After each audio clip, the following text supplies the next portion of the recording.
മനുഷ്യ വന്യജീവി സംഘർഷത്തിൽ നിയമനിർമ്മാണം നടത്താൻ സംസ്ഥാന സർക്കാർ കരട് ബില്ല് നിയമവകുപ്പിന്റെ പരിഗണനയിലാണെന്ന് മുഖ്യമന്ത്രി ഇന്ന് ചേർന്ന എംപിമാരുടെ യോഗത്തിൽ അറിയിച്ചു.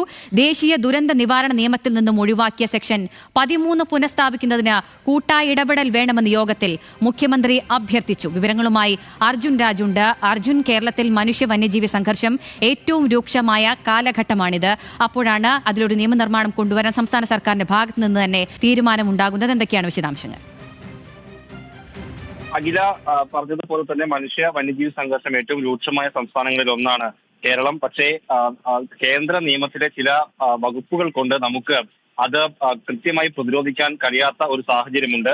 ആ ഘട്ടത്തിൽ കൂടിയാണ് ഈ കാര്യത്തിൽ നിയമനിർമ്മാണം നടത്താനുള്ള സർക്കാരിന്റെ നീക്കം. ഇന്ന് പാർലമെന്റ് സമ്മേളനത്തിന് മുന്നോടിയായി വിളിച്ചു ചേർത്ത എംപിമാരുടെ യോഗത്തിലാണ് മുഖ്യമന്ത്രി ഇക്കാര്യം വ്യക്തമാക്കിയിട്ടുള്ളത്. അതായത് മനുഷ്യ വന്യജീവി സംഘർഷവുമായി ബന്ധപ്പെട്ട വിഷയങ്ങളിൽ നിയമനിർമ്മാണം നടത്താനുള്ള നടപടികൾ സർക്കാർ ആരംഭിച്ചിരിക്കുകയാണ്. ഇതിന്റെ കരട് ബില്ല് ഇപ്പോൾ നിയമവകുപ്പിന്റെ പരിഗണനയിലാണെന്നാണ് സർക്കാർ എംപിമാരുടെ യോഗത്തിൽ വ്യക്തമാക്കിയിട്ടുള്ളത്. വന്യജീവി സംരക്ഷണ നിയമത്തിലെ 11ാം വകുപ്പ് അതാണ് കേരളത്തിലെ വന്യജീവി സംഘർഷവുമായി ബന്ധപ്പെട്ട് വന്യജീവികളെ പിടികൂടാനും കൊലപ്പെടുത്താനും ഒക്കെ കേരളത്തിന് അല്ലെങ്കിൽ ഈ നിയമം കൊണ്ടാണ് വലിയ പ്രശ്നങ്ങൾ ഉള്ളത്. അതുകൊണ്ട് തന്നെ ഈ 11ാം വകുപ്പിൽ നിഷ്കർഷിച്ചിട്ടുള്ള കാര്യങ്ങളിൽ പ്രാദേശിക ആവശ്യങ്ങൾ കണക്കിലെടുത്ത് അത് ആ നിയമം ലഘൂകരിക്കാനുള്ള ശ്രമങ്ങളാണ് സർക്കാർ നടത്തുന്നത്. അതിന് സംസ്ഥാന സർക്കാരുകൾക്ക് അധികാരം നൽകുന്ന നിയമ ഭേദഗതിയാണ് സംസ്ഥാന സർക്കാർ ഉദ്ദേശിക്കുന്നതെന്നാണ് മുഖ്യമന്ത്രി പറഞ്ഞിട്ടുള്ളത്. അതായത് ഈ മൃഗങ്ങളെ പിടികൂടാനും കൊലപ്പെടുത്താനുമുള്ള പ്രാദേശികമായിട്ടുള്ള കാര്യങ്ങൾ കണക്കിലെടുത്തുകൊണ്ട് സംസ്ഥാന സർക്കാരിന് അധികാരം നൽകുക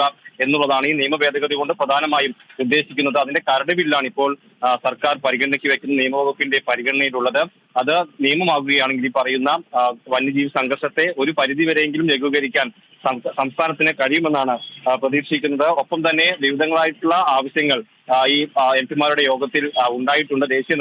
ദേശീയപാത നിർമ്മാണവുമായി ബന്ധപ്പെട്ട് കോൺഗ്രസ് എംപിമാരുടെ വിമർശനം ഉണ്ടായിട്ടുണ്ട്. അക്കാര്യത്തിൽ സംസ്ഥാന സർക്കാരിന് വീഴ്ച പറ്റിയെന്ന വിമർശനം കോൺഗ്രസ് എംപിമാർ ഉന്നയിച്ചിട്ടുണ്ട്. സ്ഥലമേറ്റെടുപ്പ് മാത്രം നടത്തി അതിന്റെ നിർമ്മാണത്തിൽ മേൽനോട്ടം വഹിക്കുന്ന സർക്കാരിന് വീഴ്ച. മനുഷ്യ വന്യജീവി സംഘർഷത്തിൽ നിയമനിർമ്മാണം നടത്താൻ സംസ്ഥാന സർക്കാർ ഒരുങ്ങുന്നു. കരട് ബില്ല് നിയമവകുപ്പിന്റെ പരിഗണനയിലാണെന്ന് മുഖ്യമന്ത്രി ഇന്ന് ചേർന്ന എംപിമാരുടെ യോഗത്തിൽ അറിയിച്ചിട്ടുണ്ട്. ഏറെ ആശ്വാസകരമായ വാർത്തയാണ്. മനുഷ്യ വന്യജീവി സംഘർഷം രൂക്ഷമായ ഇടങ്ങളിലെ മനുഷ്യർക്ക് ഇത് നൽകുന്നത്. അർജുൻ രാജാണ് വിവരങ്ങൾ നൽകിയത്.